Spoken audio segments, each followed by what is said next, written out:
Hello friends. जब प्राची ने मुझे चैलेंज दिया कि आपने अपनी कौन सी हैबिट को अपना पैशन बनाया है, तो मैं सोचने पे मजबूर हो गई कि ऐसी कौन सी हैबिट है। और थोड़ा सा सोचते ही मुझे तुरंत खुद से ही रिप्लाई मिला कि मैंने अपनी मेडिटेशन की हैबिट को अपना पैशन बनाया है इस लॉकडाउन के बीच में।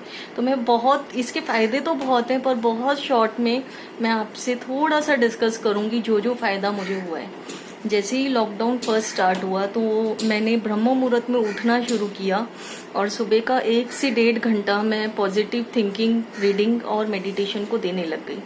तो सबसे पहले हम मेडिटेशन की बात करते हैं। मेडिटेशन में मैं सालों से, आप लोग भी करते होंगे, जब ओम शब्द का उच्चारण करती आई हूँ, तो जैसे ही ओम शब्द का हमें ख्याल आता है तो हम ओम शब्द का जो उच्चारण करते हैं, मेरे कहने का मतलब ये है कि हम कंटिन्यूटी में ओम शब्द का उच्चारण करते हैं और उसके बाद हम उसके वाइब्रेशंस को फील करते हैं। मैं भी इसी तरह से करती थी, पर इस बार जो मैंने पाया है कि हम एक बार ओम शब्द का उच्चारण करें और इसके वाइब्रेशंस को फील करें।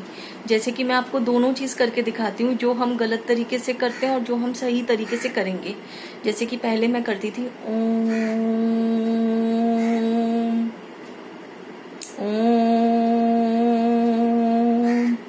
ऐसे 21 बार करने के बाद फिर हम इसके वाइब्रेशंस को फील करते हैं। पर जो सही तरीका है, जिसमें बहुत ही अच्छा फील आ रहा है, वो मैंने जो शुरू किया है वो इस तरह से किया है।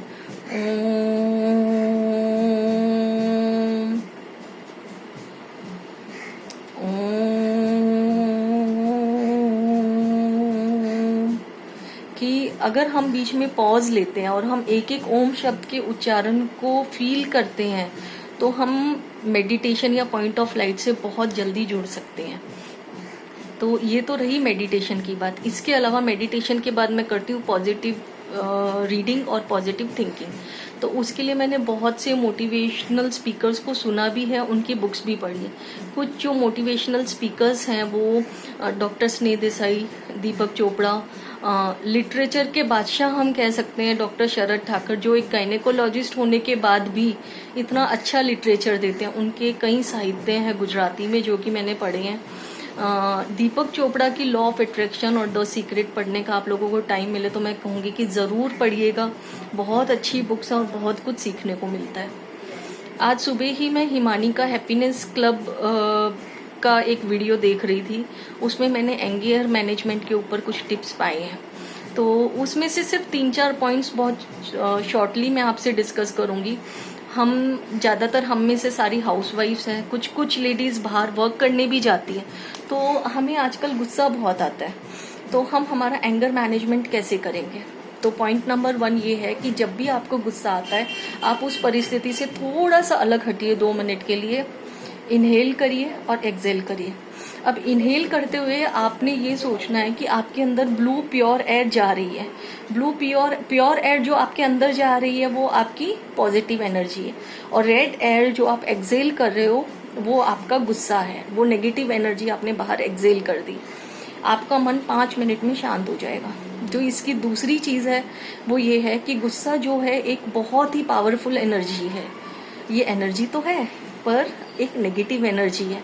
इस नेगेटिव एनर्जी को हम पॉजिटिव एनर्जी में कन्वर्ट कर सकते हैं। जैसे कि जब भी आपको गुस्सा है, आप डांस करिए, आप गाना गाइए, आप तेज तेज वॉकिंग स्टार्ट कर दीजिए।